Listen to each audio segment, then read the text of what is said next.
Hi, welcome to Human Tech, a podcast about the intersection between humans and technology.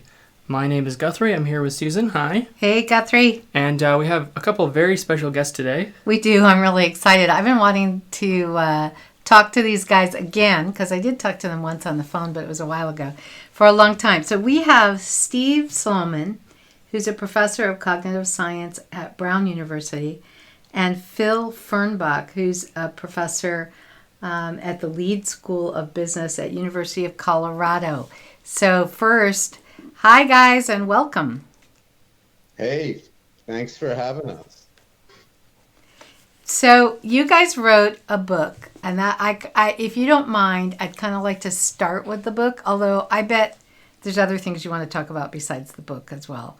But you wrote a book called The Knowledge Illusion, Why We Never Think Alone, right? And It's been out for a couple of years, right? It's fairly recent, but not brand new. Right. So I love this book, and I have all kinds of things I want to talk to you about the book. Is it okay with you if we start with the book and then we can talk about, what else you guys have been working on? You are the boss, Susan. I'm the boss. All right. All right. So the book is about, I'll give you my 2-second blurb on what I think the book is about. And then you can tell me, no, that's not what the book is about. So I think the book is about the idea that as humans, we tend to think we know a lot about stuff, but actually we don't know a lot about stuff. But the fact that we think we do changes our thought process and changes our behavior. Well, the book is like a Rorschach test, and how you describe it is very revealing about how you understand. So what would you, so Doctor, do you want to talk about what my interpretation of the book says about my personality? Well, I'm a little worried that you doubt other people's intelligence. All right. I'm not going to talk about that because that's probably true, and that makes me look like a bad person. All right. How would you describe the book? What's your Rorschach test? Phil jump in. Well, what you said is definitely one of the big themes of the book, for sure. The Knowledge Illusion is the main title of the book. One thing that you didn't mention is the subtitle of the book, Why We Never Think Alone. And that's sort of the second half of the story of the book, which is about how, individuals don't know very much. We reside in communities that know quite a lot. And human beings are really designed for a collaborative kind of knowledge storage. Each of us knows a little bit, and together we can know quite a lot. And so there's some really important and interesting ideas around the implications of the fact that knowledge is stored in our communities rather than within our own heads. That is also a major part of the story of the book. Yeah, absolutely. And I think as you were talking and I was thinking about it, I think I do tend to be quite the cynic in general. Guthrie will back me up on that. Yeah, probably. I'm a glass half full kind of person. And so, even in the community part, I start to go towards, and see, we still have a not clear view of reality because we just perpetuate each other's illusions, right? So I don't know, maybe you guys can have a more optimistic view of that community part than I do. Do you want to talk about that? Phil and I are a bit of a community too, and I think I generally play your role of the cynic. Our book was reviewed in the New Yorker, and the author there made the point that one interpretation of so one of the basic phenomena that we discuss in the book is the fact that people get this sense of understanding just by virtue of the sense of understanding of the people around them. So, if your friends all think they understand why Democrats are criminals, then you're going to think you understand why Democrats are criminals, even if you have no particular information about it. And the problem is that your friends might think that they understand why Democrats are criminals because the people around them think that they understand. And the people around them think that they understand because the people around them think that they. So you see where you can get this sense of understanding in this community that is a house of cards that's based on nothing, right? That has no fundamental understanding beneath it. And yes, I think that, that's absolutely true. And that's the nature of so much ideology. But look, it's important to understand that that's also the nature of so much science, right? It's also the nature of so many things we do understand, and basically all human achievement.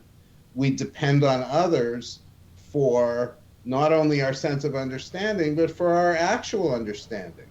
So it's sort of a fact about life that's what makes us humans, and that's the very positive part generally. But it certainly has this negative and sometimes very scary consequence. Yeah, I agree completely with that representation. It's a real double-edged sword. I mean, if you think about it, our ability as human beings to align around complicated ideas and complicated goals, when none of us individually can know enough to sort of understand the whole thing, is probably the most remarkable achievement of human beings and what allows us to do these really incredible things. But it also has this dark side, which is that because we don't, not as individuals, understand everything in depth, and we can't, that it can lead us to some pretty dangerous and dark places, because it means that individuals can kind of come to believe things that that are incorrect, that are pretty easily falsifiable if we were able to do some careful research. So you're saying there's a good, I mean, first of all, I think what you're saying is, hey, this is just the way we are. This is just the way we work. Our brains work. There's this connection between, the cognitive science, how people think, and this sense of community and just being part of a social community. Like that's just, those two things go together. You can't break them apart. That's just not who we are to break them apart. And then that has, positive benefits, but also can lead us into, our own individual and community cognitive biases. So, it's a really interesting question whether that's just who we are, and, whether it's sort of fixed in the firmament, or whether we can be different.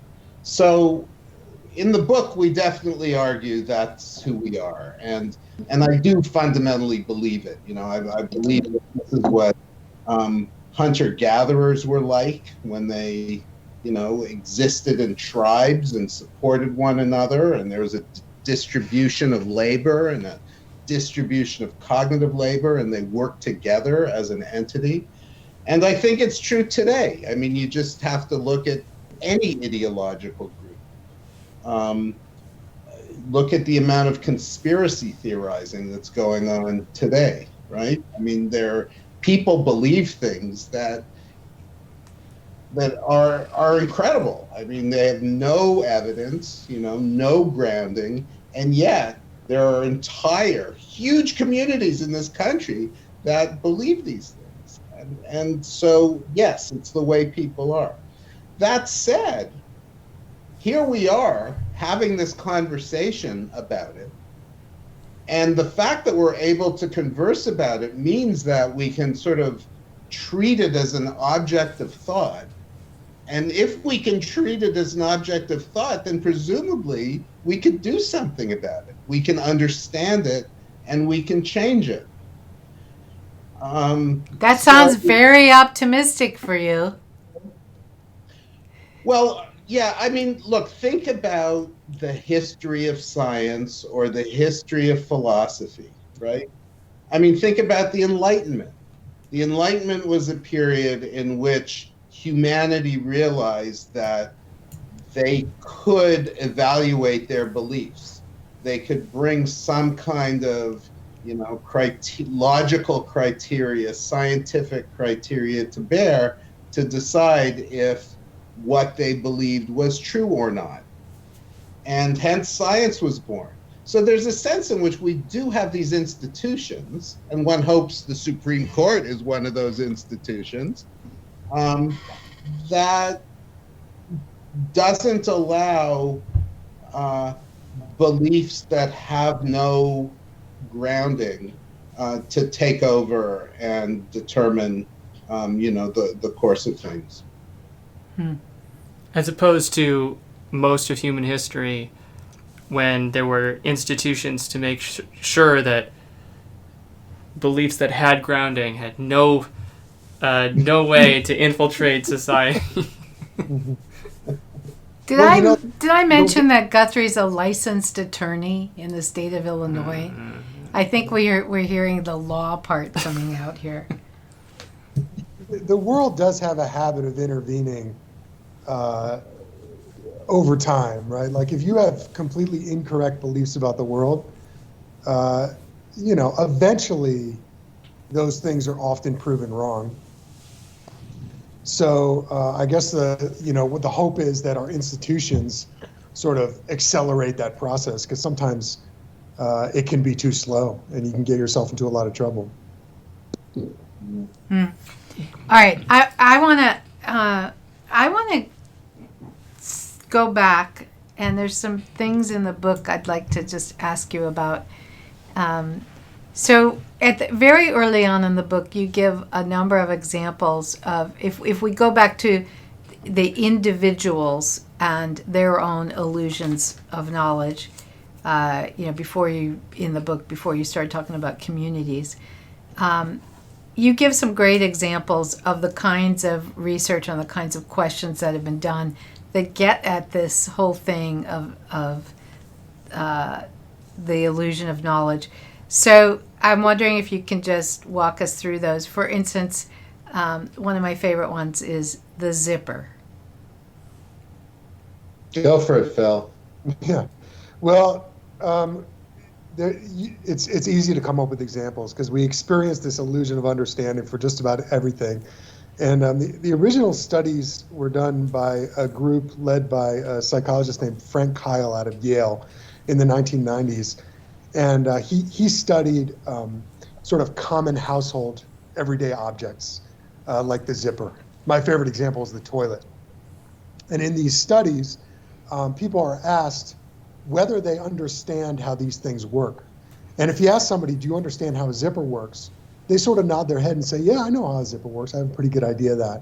But then in the next phase of the study,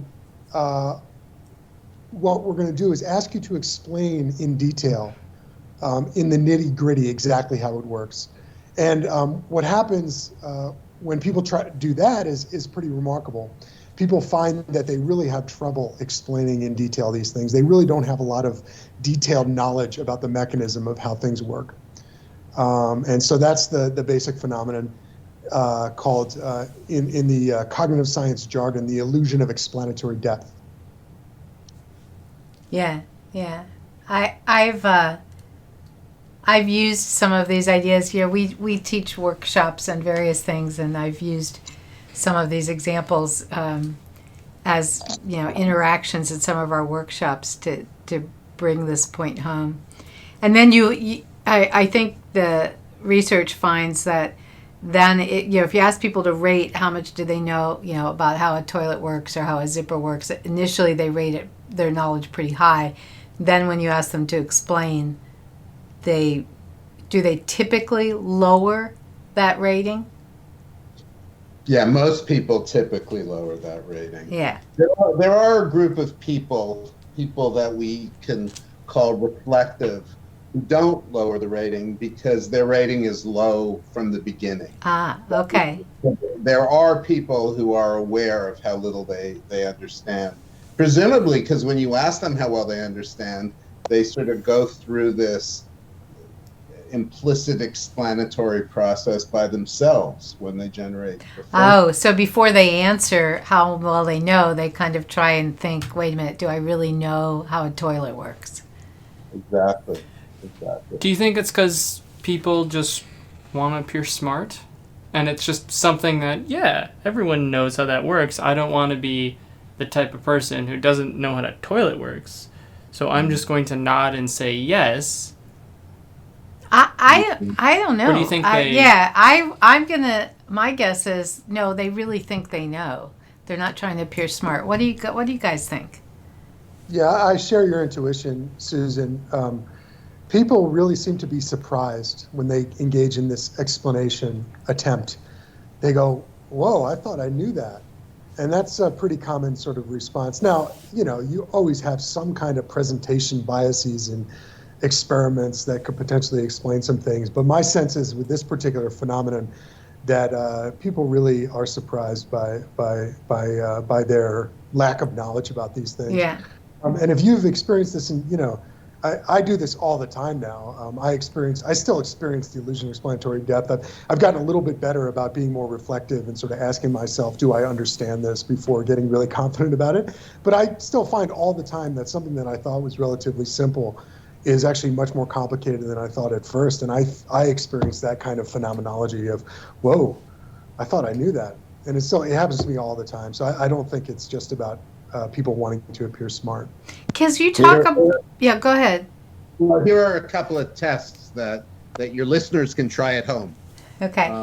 One is to draw a bicycle, right? So a bicycle is a pretty simple mechanism. It's a pretty simple causal system that's actually entirely visible. And most people have the sense that they understand how a bicycle works. Well, sit down and try to draw one. Draw the mechanism and see if you get it right. Because most people don't. In fact, most people, even people who are regular cyclists, tend not to draw the bicycle that they imagine they can draw. So that's one example you can try at home. Here's another. Think about a social policy or political policy that you feel very strongly about, like if you're pro-Obamacare or anti-Obamacare, and then try to explain how Obamacare works, what it is and how it leads to consequences, what all the components are of this policy, and see how well you really understand it. Yeah. And it's really complicated. It's really complicated. So, in the book, you talk about the fact that we tend to ignore complexity. So what's going, why do we just think things are simpler than they really are?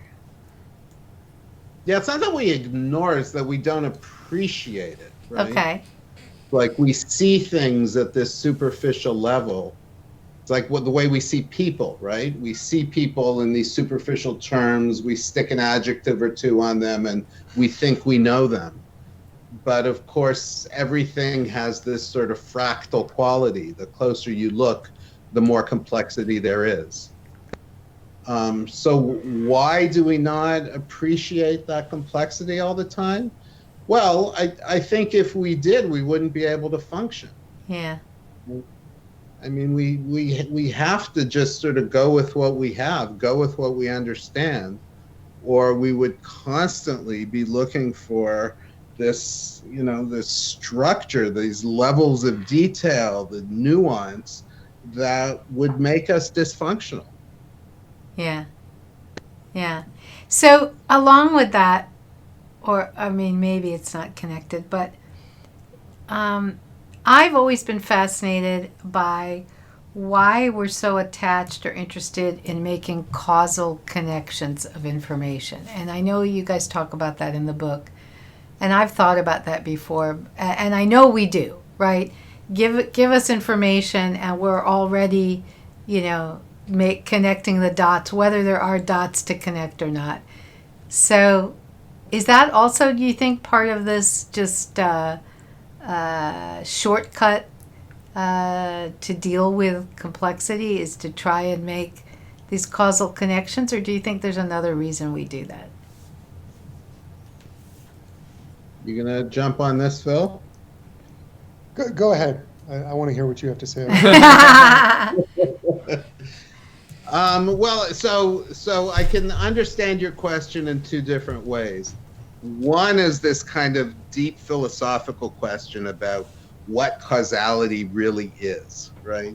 And so one view is that causality doesn't really exist. This is sort of Immanuel Kant's view of things, that it's rather something that human beings bring to the table. We understand cause and effect because we impose cause and effect on the world.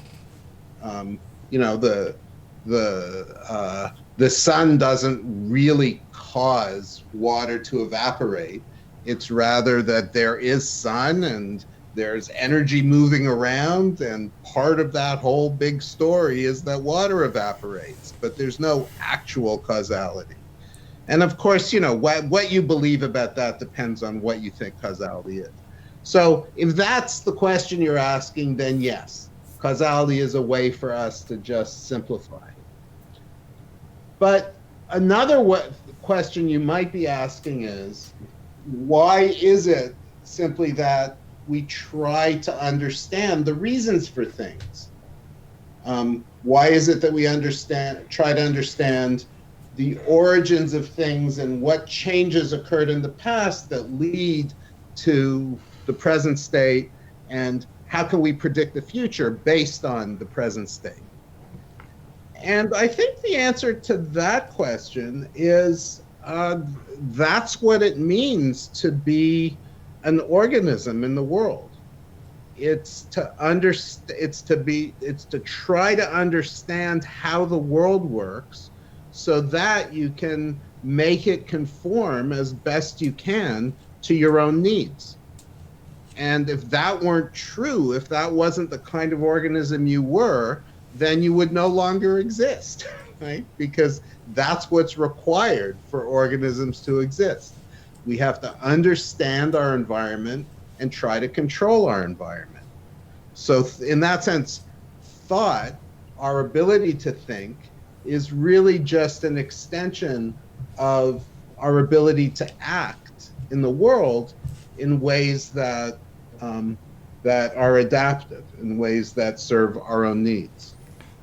So causality on that view is sort of serves as I'd like to say, the infrastructure of thought, right? The system by which we think, because it's the most useful thing available to us. Can I give you an idea, and you can let me know if you agree or disagree?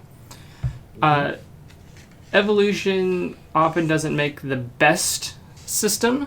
It generally turns out that you get really, really, really good systems that are kind of good enough. But if you were an engineer, you could maybe sit down and come out with something more efficient.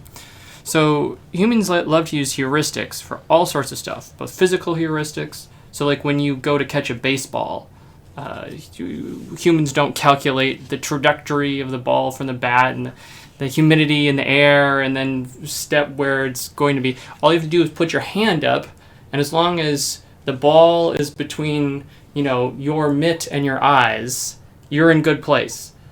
If the ball is higher than your mitt, you need to run backwards. If the ball is underneath your mitt, you need to run forwards. And so it's this sort of heuristic that we have to cheat to judge the trajectory of an object without actually having to calculate it. And in the same way, if you think of heuristics behind maybe being poisoned. So we're in our hunter-gatherer days. There are certain things that are bright colors or stripes, and if we eat them, bad things happen. And we don't understand the true causality or the true, that there are chemicals that are reacting with our body. We've evolved to have these very cheap and easy to calculate, kind of cheap and dirty heuristics, bright colors, stripes, maybe stay away from those.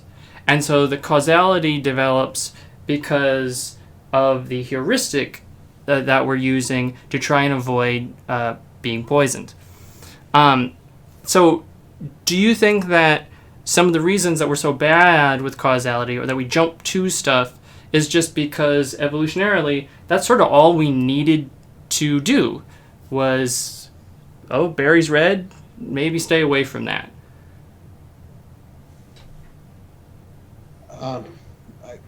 Okay, I'll say a couple things. I'm not sure I agree completely with your characterization that causal reasoning is bad. I actually think that that's what people are really good at. It's an incredibly difficult thing. It's sort of like, try to get a computer to make the correct inference about the causal structure of a bunch of like thousands of correlated variables. It's very, very difficult. Human beings have a kind of common sense when it comes to causality that is really impressive. Now, we sometimes make mistakes and we overinterpret and so on. But I don't think it's right to say that we're bad at it. Like Steve and I have always argued that causal reasoning is sort of the most natural kind of reasoning that human beings engage in. The second thing I want to say is that I don't think of causal reasoning as being like a heuristic. Okay. A heuristic is a simple, it's a rule of thumb or a shortcut to solve a very specific kind of problem. And heuristics, as you point out, you might not go through the full sort of normative calculation of a problem, but you have some shortcut that gets you there most of the time. And heuristics usually work well in the context in which they evolved. Causal reasoning is more of a general purpose tool that we have. And I would say that causal reasoning is more elaborate than a simple heuristic. When we engage in reasoning about whether something is poisonous or so on, human beings don't necessarily just say, like, if this thing has stripes, don't eat it, right? What we do more is we try to understand something about the underlying causality that gives us a little bit more power to be a little more adaptive in terms of the way that we make decisions. So that if we observed a stripy plant that didn't have some of the characteristics of something poisonous, maybe we actually could take advantage of it or something like that. I'm not sure I'm being totally coherent here, but the point is that causal reasoning is this more, as Steve said, the infrastructure of thought. It's this more general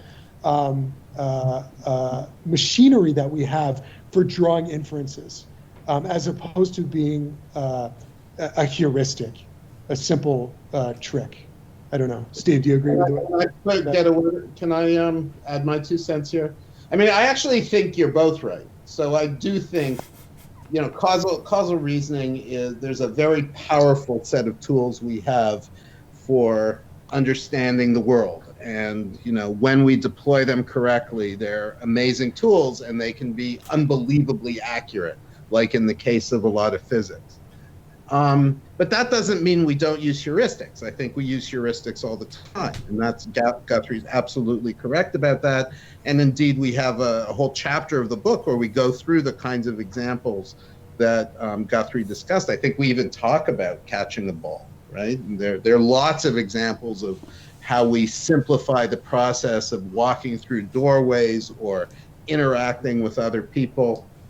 I think one heuristic that we use all the time, and it's unappreciated, and we use it for the purpose of causal reasoning when the reasoning is too hard or takes too much effort, is what these days I've been calling the outsourcing heuristic.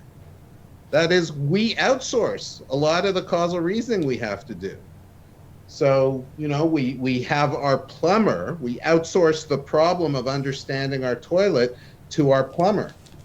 And we outsource the problem of understanding our car to our mechanic. And we outsource the problem of understanding medical policies to our political party, right?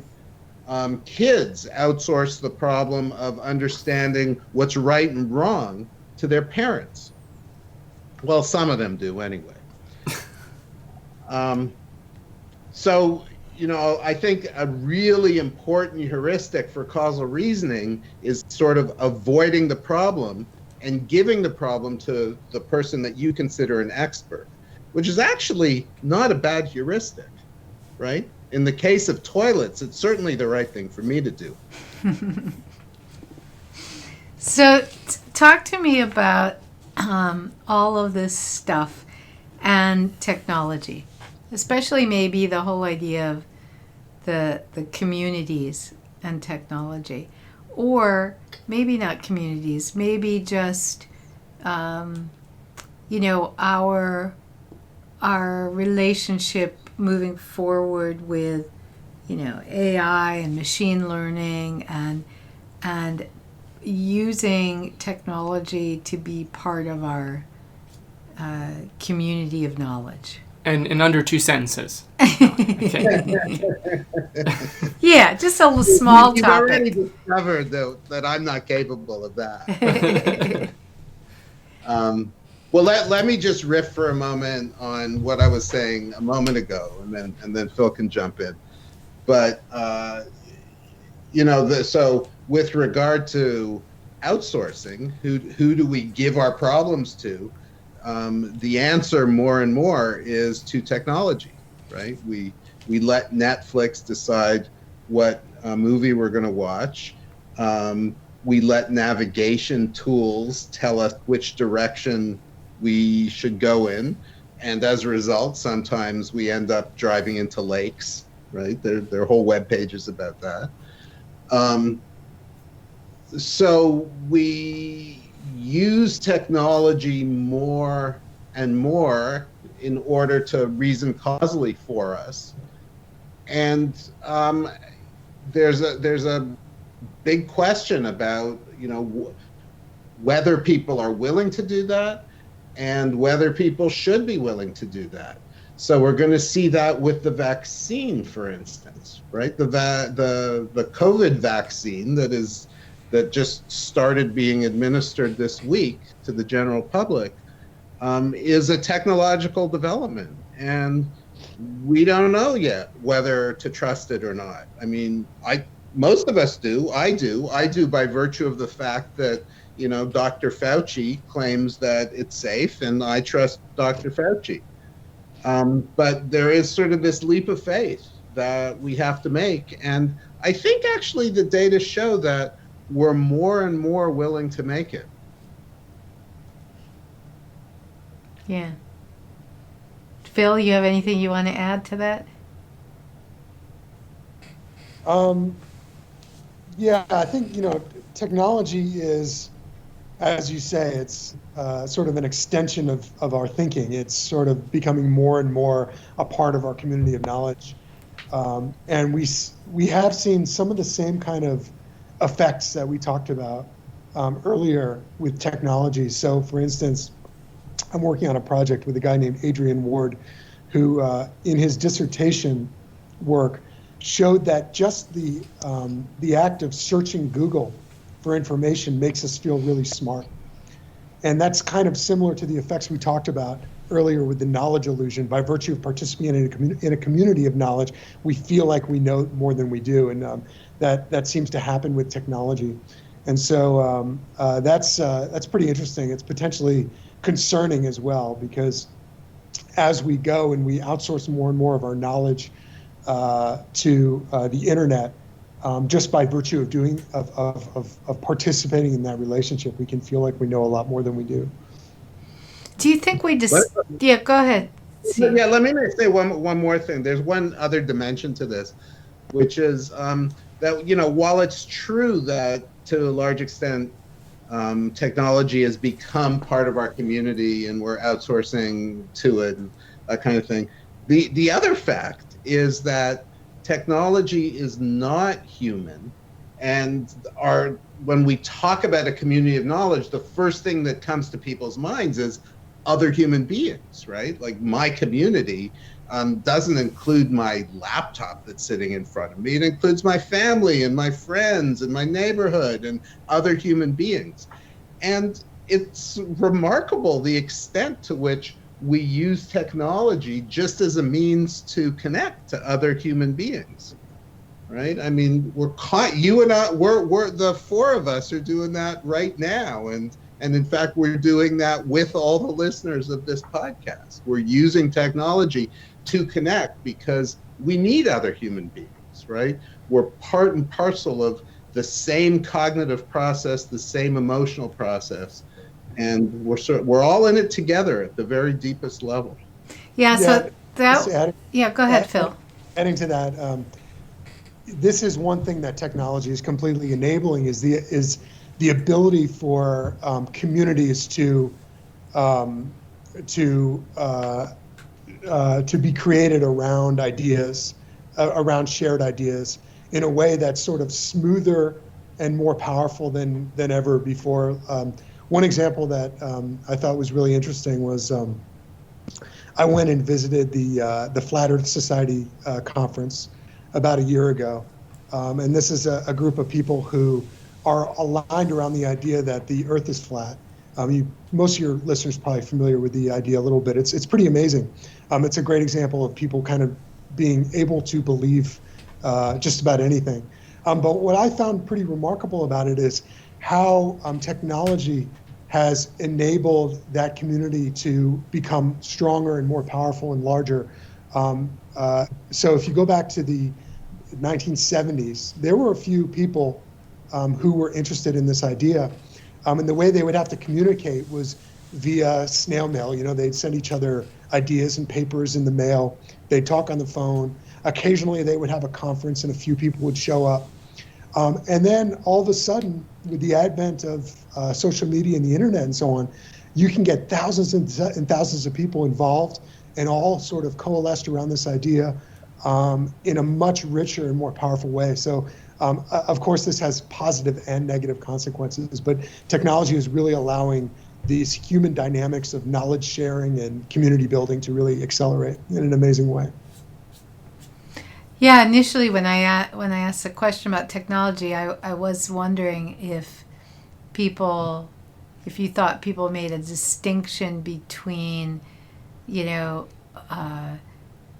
the community of knowledge, right? There's this knowledge, and it's, you know, people I know or even strangers, but you know, there's this community of knowledge about a topic, and is there a distinction between knowledge that comes from other people versus knowledge that comes from, you know, technology? Like what but I think what you're saying is, well, the two are really intertwined. It reminds me of some research I read about how people's they would, in this research, the researchers took two people together that didn't know each other, brought them into a room and asked them to have a conversation about various topics. And they would sometimes put a cell phone in the room. It didn't belong to either person, and it wasn't like right there in front of them, but it definitely was in their line of vision. So there's a cell phone on the table, and you know, it not on the table in front of them, but in peripheral vision. And the question was, did the people have a different, did the conversation go differently, and did they rate each other in terms of how much rapport they thought they had during these conversations with the other person differently if there was a cell phone in the room versus if there wasn't. And they found that if the cell phone was in the room, didn't ring or anything, but was just there, the conversations were different and the ratings were different.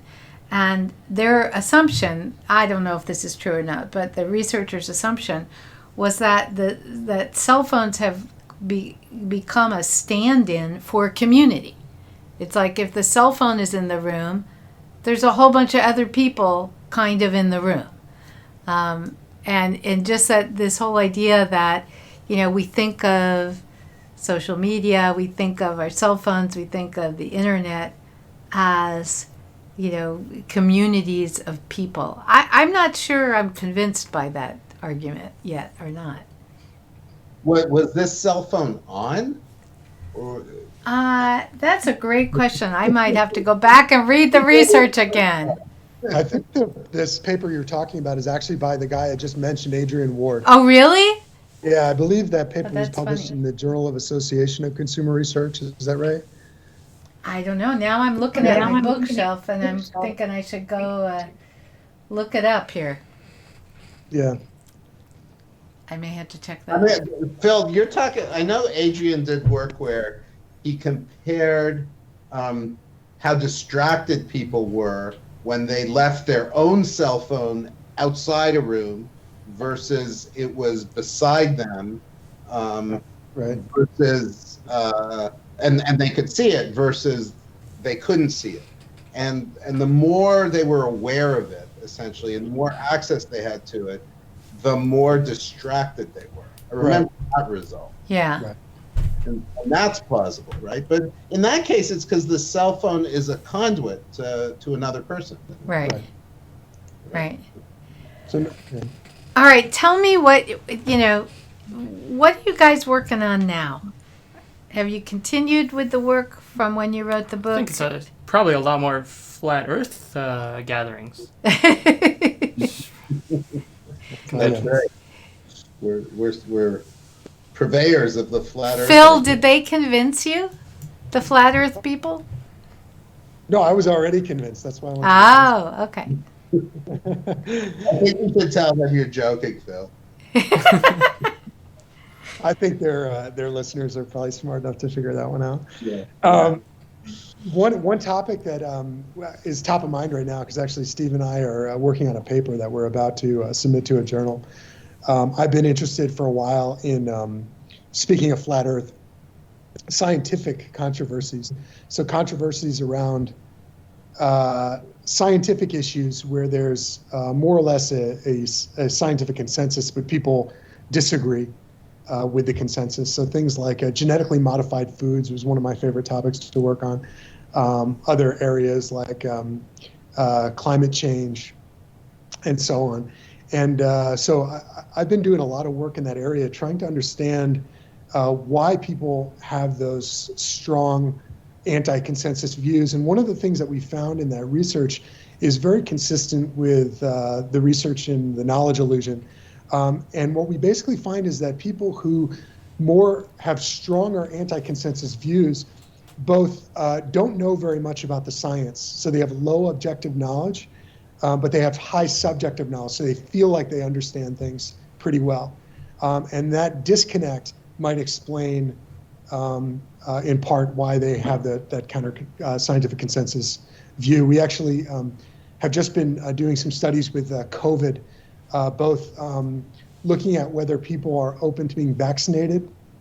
And Steve has a study with some colleagues looking at mitigation policies, like whether you should wear a mask and whether you should socially distance and so on. And we find the same kind of effects there. So the people who are most opposed to those things have the lowest levels of actual knowledge about them, but the highest levels of subjective knowledge. And we think this might be kind of important in terms of understanding these controversies. And there's a lot of them. The whole, Yes. all the food stuff. Yeah. Where this diet will kill you, this other diet will kill you. Totally. Yeah, it's just like everything we talked about, like zippers and toilets. People just don't know very much about these things, and that's especially true of science. Scientific issues. They tend to be really complicated, and so individuals don't understand them very well, and yet we tend to have very strong opinions about them. So that's what sort of initially spurred my interest in this, which is why do people have such strong opinions about these things despite not knowing very much about them? Right. All right. Yeah. So that question, precisely that question, is what's been motivating me for the past few years, ever since we wrote the book, actually. The hard part about being a scientist is that you're invariably having to focus on work that you did years ago, because when it finally comes to print and you have to respond to viewers' comments and rewrite the paper, it's old. You're no longer interested in it. Right? That's the hard thing about being a scientist. So since I have the opportunity, let me tell you what I'm thinking about now, because this is what's exciting me, even though I don't actually have any real data on it. So, I'll just show my true colors. What is motivating me more than anything right now is watching the Republican Party. I mean, is it okay if I talk politics for a moment? Sure, you do what you want. Yeah. We invited you on the podcast. It's your, what's the phrase? Soapbox? Yeah, I already admitted to being a flat earther, so you're good. Yeah. So I can admit to being a Democrat.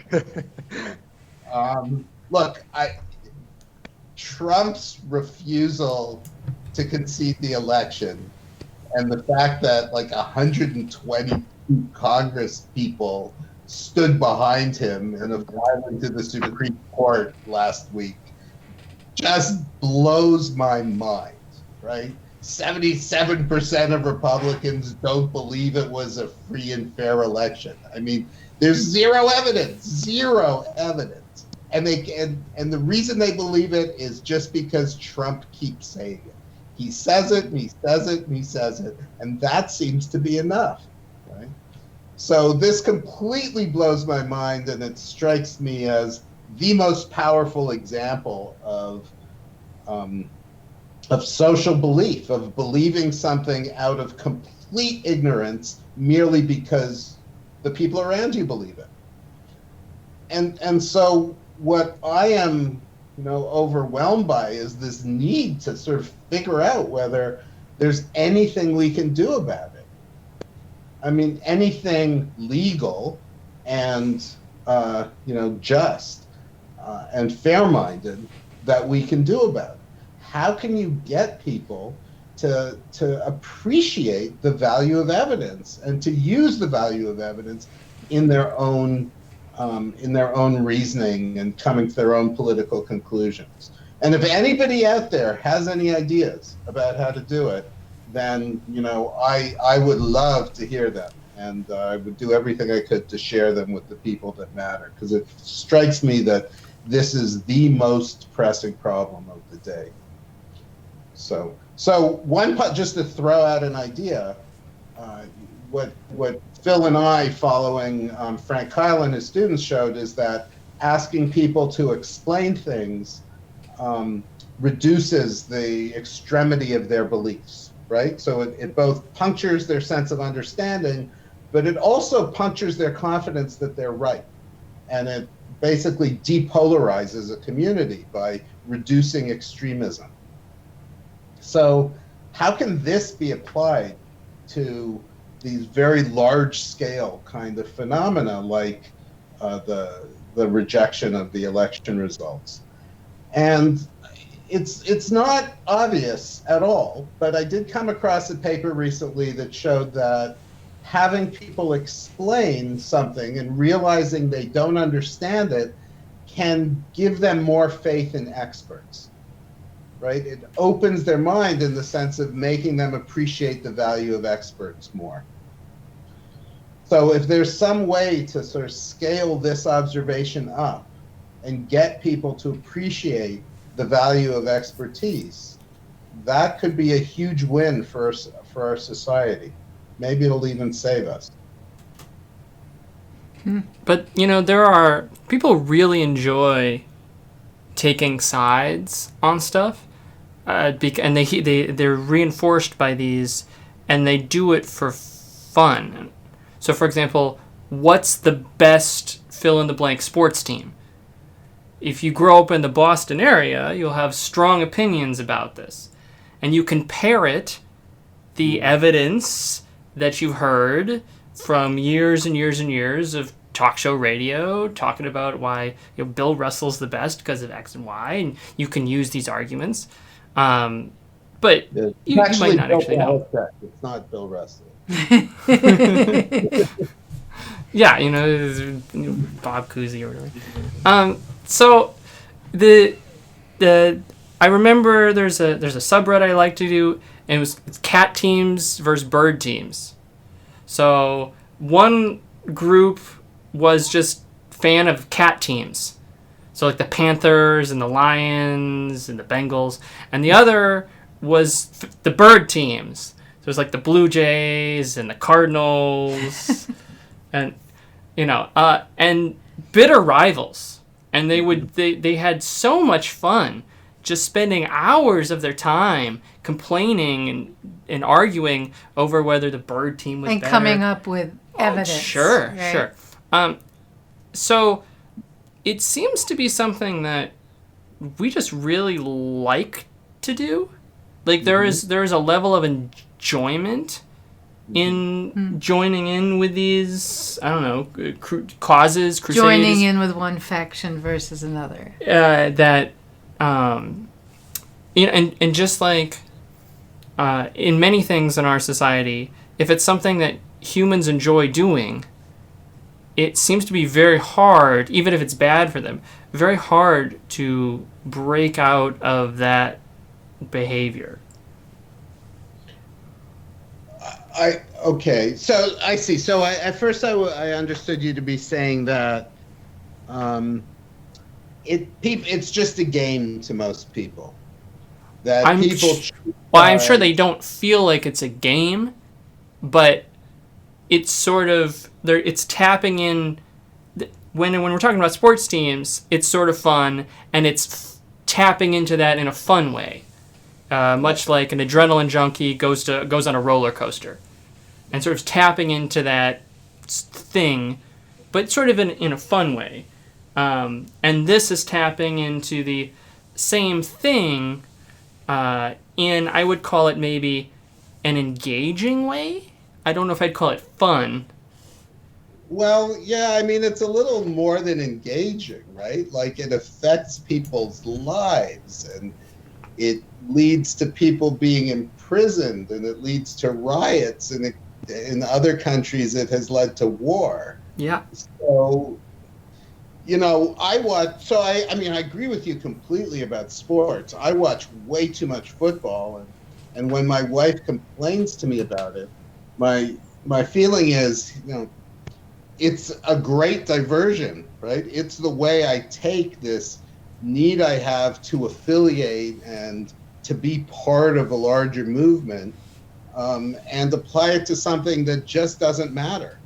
Much better than applying it to something which could harm other people, right? I mean, I suppose I could be spending my time applying it to helping other people, but at least I'm not applying it to harming other people. So, yeah, I mean, that it's a sign of the kind of tribalism that is fundamental to us. So, right, we can't do anything about that, but presumably, I mean, like, are you saying that if you had a group of people who, like the Flat Earth Society, you don't think there's any way to get them to appreciate the world is round, right? Or think about COVID. So you have a group of people who don't believe in mask wearing and don't believe in social distancing and think the whole thing is a hoax and the number of deaths is being overreported. Like, it seems to me important to get the facts right. And if you don't, well, people are going to die. So is your proposal that there's simply nothing you can do? I think it's like there's this itch to be on a side of an issue, and you can maybe change what issues people are feeling very passionate about. So maybe instead of COVID, it's the Patriots, or religion, or the school board, or something else going on in their life.